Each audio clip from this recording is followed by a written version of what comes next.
we about to go crazy, guys. Respect.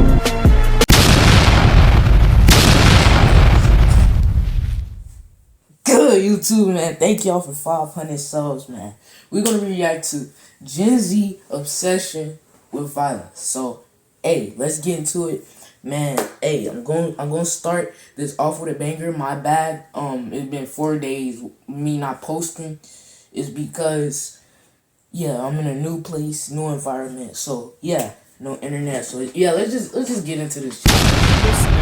You wake up for work at 7:15 a.m. to get ready, have to deal with an hour worth of traffic because road infrastructure in America is designed by people, I presume, who have never drove a car. You manage to make it just in time for your shift at 9. You work at the movie theater. All you have to do is make sure people have the right movie ticket and sweep the floor. You walk into one of the theaters as 2 final words are uttered from a movie. Chicken jockey. And proceed to get hit by 10 popcorn. Is it just me?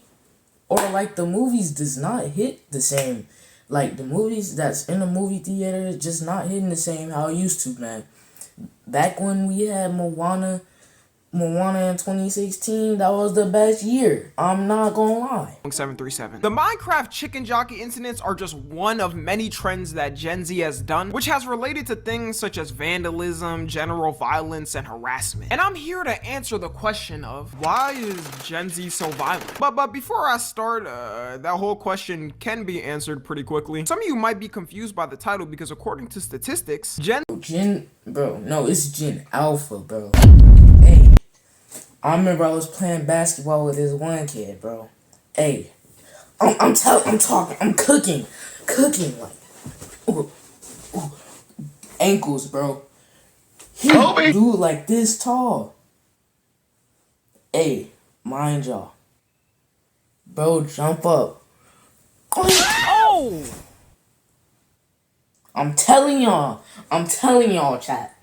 I'm not even trying to clip for him. Gen Z overall is actually the generation with the lowest rate of violent crime ever recorded of any youth of a generation. And we're actually over 60% lower than baby boomers were at our ages. So take that, you old f***.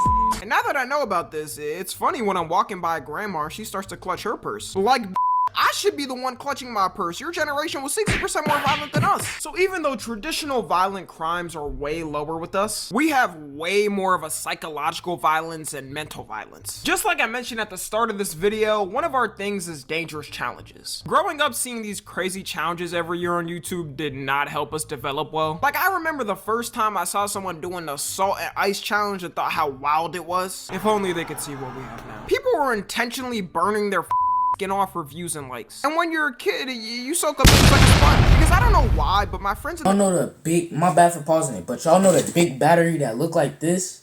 And at the end of the battery, you know what I used to do? I used to lick it. And it used to make me get shot. Like, you used to shot me. I used to do it just to do it. Like, bro, I used to do stupid stuff. And like, one time when I was younger, I literally... Like, it was our family picture book. I saw some dust on it. So I washed it off with water. Now the book got messed up. I used to be wild. The neighborhood gathered around to do it and see who could last the longest. They tried to offer me to join in. Like, I like my sexy caramel skin being intact. I'm good off that. So us growing up with this mentality, of course nowadays we're gonna come up with dumb challenges and try to do it for views, which the Gen Alphas shall grow up and carry the tradition on after us. But on TikTok for us, it's gotten notably worse. I don't know if it's just because TikTok can generate easy ass views for almost anyone. Usually the challenges back then were absolutely brain dead, but at least it was just harming yourself. The next stage we've reached is harming others. The time I visibly remembered things starting to change was with the devious lick challenge. I had just graduated that year, so luckily I wasn't in high school anymore to witness that bullshit. But we casually made robbery a trend and funny. I feel like in other generations, they would have just been too scared to have the audacity to do something like this off being arrested, and being scared to be put on the local news and having all their friends and family laugh at them and make fun of them for it. Also, some of y'all may not know, but the devious lick trend, yeah, they brought this whole trend back. Instead of now destroying school bathrooms and vandalizing them, they're taking school Chromebooks and annihilating them.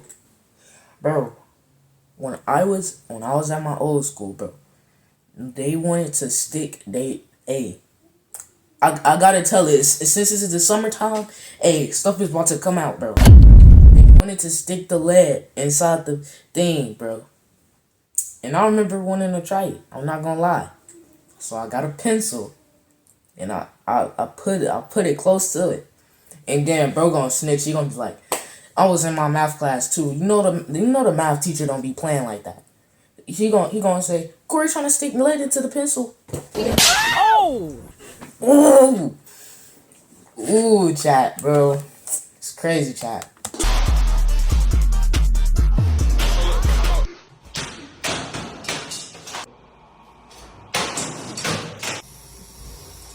Come on.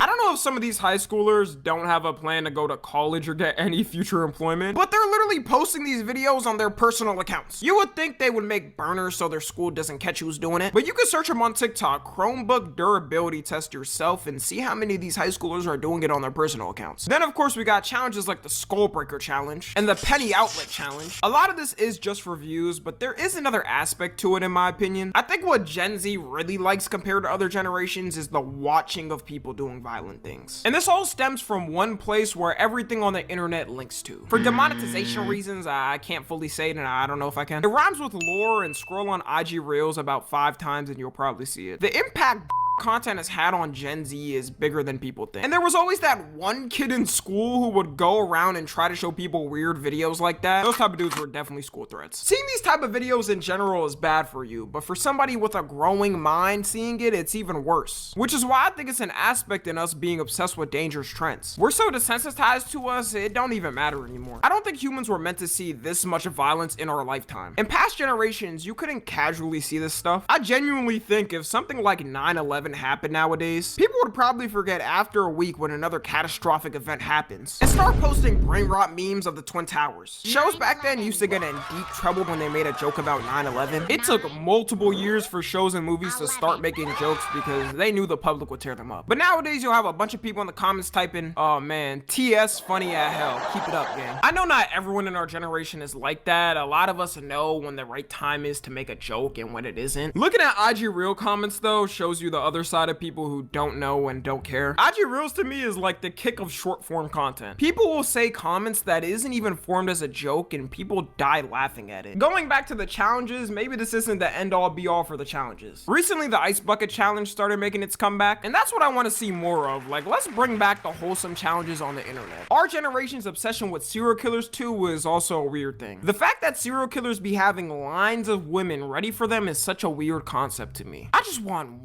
just once for them to be released and manage to marry one of these fans and have all the fangirls with the Pikachu shock face when he ends up stabbing her while she's sleeping. I don't know what they think is gonna happen, but it's not gonna be a honeymoon. One notable incident from our generation of this serial killer obsession we can't forget is Jeffrey Dahmer. Specifically when the show reenacting his life released on Netflix. We gotta stop the violence, bro. For real, like, I'm so serious, bro. Like, bro, hey, try reading John. Try reading John. Just don't say John on the top. Just read that. Hey, change your life. I'm telling you, changing your life, man. It's gonna change your life, bro. Hey, bro, we gotta stop the violence, bro. Like, bro, pick up the camera. Pick up the mic. Start rapping, bro.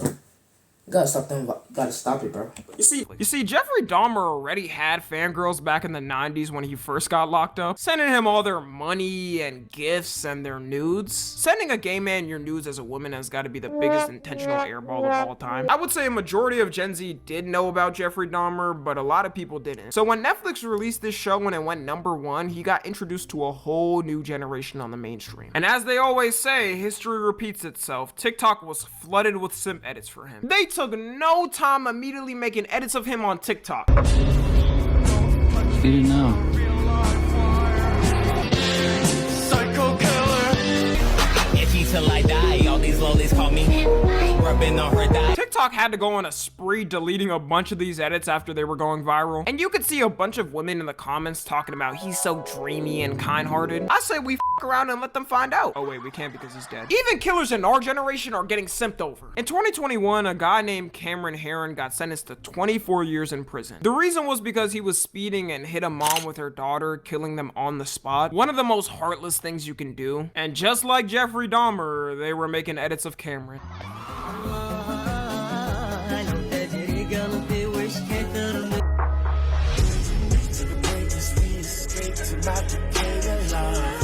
They went as far to even make a petition for him to be released that got 22,000 signatures on it. I'm not gonna lie, I don't ever want to hear women say men are more down bad when like this exists. Would men do the same if a similar thing happened with a woman that looked good? Absolutely, 100%. It'd probably be actually double the amount of signatures. But that shows we really equal for real. Gen Z just likes to obsess over any danger in any aspect, like music too. Bro, I'll never forget when every rapper started rocking a shiesty in 2020. Everyone and their mother were running to the store to buy them. The shiesty hit the social media streets like crack. If you grew up around typical YNs, you already saw them rocking it before it became popular. So to me, it was funny growing up and seeing it go from purely hood wearing them to Billy from Utah with a loving family. Some people really don't know how big the reach is. As y'all know, I was in Japan for about 2 weeks this past month. Go follow on like the IG post, by the way, because I'm looking sexy. And I can't make this up, I seen a fully Japanese guy wearing a shiesty and sagging in Tokyo. The only gang you've been fighting is the Hidden Leaf Village, man.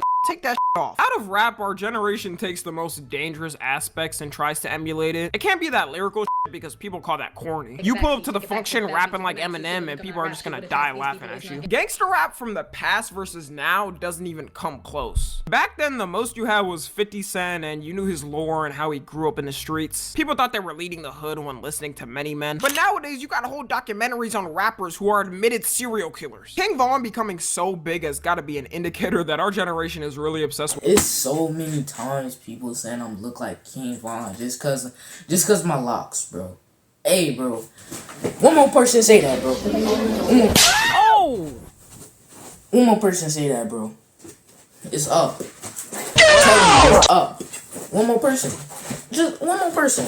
Violence. Everybody who listened to him knew damn well this man was dropping people left and right on the streets. And that's what added to the appeal for our generation. Okay, it has always been a thing in rap where people ask, is the rapper really living what they rap? Which I think people are starting to care less about and more care about if the song is just good. I think us losing some of the biggest rappers to this violence kind of made it and put us off. I remember when Lil Tecca was breaking down his song lyrics and making sure people know he's not actually on any of that type of shit. Honestly, it felt refreshing and was hilarious to watch. I got 2 twin Glocks, turn you to a dancer. I don't have no straps for nobody. I don't got no straps. But people still want to feel the real thing, and I think that's what King Von did. The whole YN culture taking over in general shows me our generation also just wants to obsess over violence just because. I know hella people make fun of Cardi listeners and the average Ken Carson fan, Destroy Lonely, whatnot. But I'd rather Billy from Utah obsess over Cardi and try to act mysterious than Billy from Utah obsess over King Von and him be a young boy. Like, bro, the top enemy to black people in America is the YN because it makes the whole community look bad. And the fact that it's the most glorified on social media is a blow to the face. Because you'll have the old white people looking at their grandkids and them reenacting Murder on My Mind and blaming everyone that's black for it, even though most black people don't even like them either. I just imagine them waking up one morning and seeing their bundle of joy in their front yard recording a music video like this. You are not for dropping names in this month. You say you crazy kid.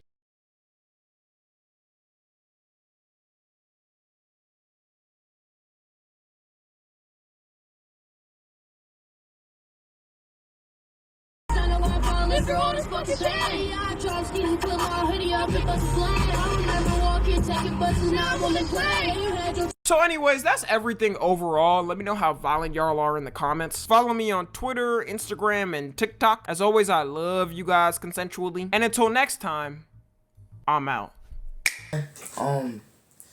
Bible verse of the day. James 4:7. Therefore, submit to God, resist the devil, and he will flee from you. We need to submit to God. Submit. Not just when bad things happen to you and you wondering why. You got to submit to God and resist. when you see that drink or when you see that blunt, don't get it. Don't. If you want bad things, if you want the cycle to stop, man, just resist from it and submit to God, man. And I know it sounds easy for me saying it, but it's actually hard. So all y'all gotta do is pray.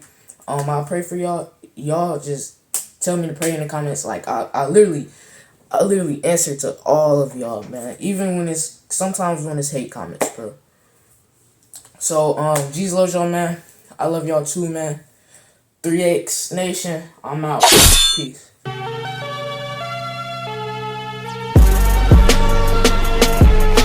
Corey about to go crazy, y'all. You feel me? Respect.